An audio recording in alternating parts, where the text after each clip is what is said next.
Tonight over a science camp counselor accused of molesting a boy. It turns out the feds may have been watching him for some time while children were at risk. KPIX5's Len Ramirez says that news has parents outraged. Len?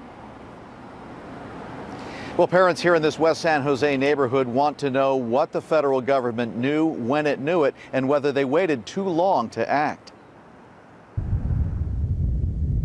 The Saratoga science camp counselor known to kids as Papa Bear may have been under investigation in a child exploitation case 5 months before he was arrested for child pornography and molestation. According to a federal whistleblower, the Department of Homeland Security knew Edgar Covarrubias was a threat to children, yet still allowed him to have a work permit where he would be around kids.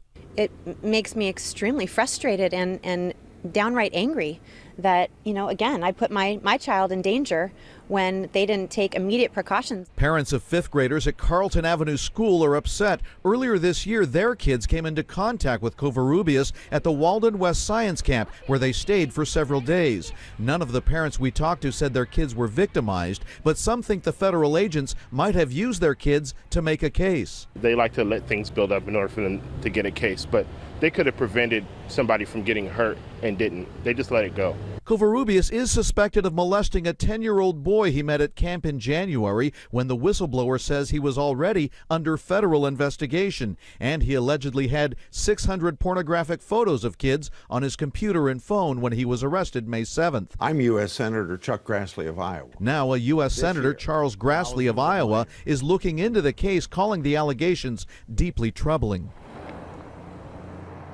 Now, Senator Grassley has oversight of the Homeland Security Department in his role as the chairman of the Senate Judiciary Committee. The big question he wants to find out is whether or not federal authorities are properly vetting people like Mr. Covarrubias, who are allowed to stay and work in this country under the DREAM Act, people who came here as children, and whether or not they have committed crimes. He wants to get to the bottom of it. Reporting live in San Jose, Len Ramirez, KPIX5.